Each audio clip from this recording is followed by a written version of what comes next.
Le premier fait de la rédemption est la naissance de Christ. En devenant un homme, il descendit de sa position de créateur à celle de créature. Il revêtit le corps de la créature, lui permettant ainsi de mourir pour les hommes. Bethléem conduit au calvaire, la mangeoire a rendu possible la croix. Christ, par la rédemption, a réconcilié toute chose avec Dieu. Colossiens 1,16. Christ est le Créateur aussi. Lorsqu'il est mort sur la croix, il englobait toute la création.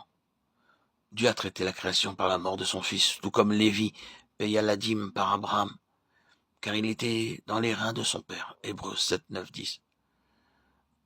Ainsi, toutes choses ont goûté la mort en Christ. En sorte que par la grâce de Dieu, Christ goûte à la mort pour tous.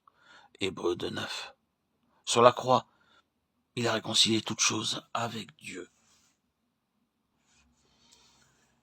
Il a voulu par lui réconcilier tout avec lui-même, tant ce qui est sur la terre que ce qui est dans les cieux, en faisant la paix par lui, par le sang de sa croix. Colossiens 1, 20.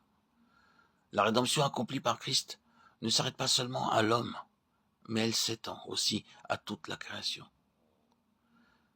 Bien que n'ayant pas péché de manière active, la création a été réconciliée avec Dieu par la rédemption. Par elle, Christ a accordé sa vie à l'homme. Christ non seulement a réconcilié tout avec Dieu, mais il a donné aussi sa vie à l'homme. L'admiration de cette vie vise à rendre l'homme conforme à l'image de Christ. Lors de son séjour sur terre, sa vie divine a été retenue dans son corps physique et est demeurée limitée à ce corps. Par sa mort, sa vie a été libérée. Le grain de blé mentionné dans Jean 12, 24 est le Fils unique de Dieu. La vie du grain de blé est cachée dans l'enveloppe. S'il ne tombe pas en terre pour mourir, il demeure seul. En mourant, l'enveloppe se désagrège, la vie intérieure est libérée. Elle produit beaucoup de grains, chacun d'eux portant l'image du premier. Nous pouvons aussi dire que chacun de ces grains est dans un seul grain. C'est par sa mort que Christ nous a engendrés. Avant cela, il était le seul fils bien-aimé, mais après sa résurrection, il est devenu le fils premier-né parmi beaucoup de fils. Par la résurrection de Christ, Dieu nous a engendrés en nous donnant sa vie.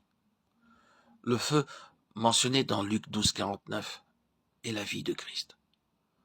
Pendant son séjour sur terre, sa vie était retenue dans son corps. Par le baptême, c'est-à-dire par la mort de la croix, sa vie emprisonnée a été libérée et répandue sur la terre. Depuis ce jour, elle demeure allumée. La mort de Christ a libéré cette vie. C'est par elle qu'il nous accorde sa vie.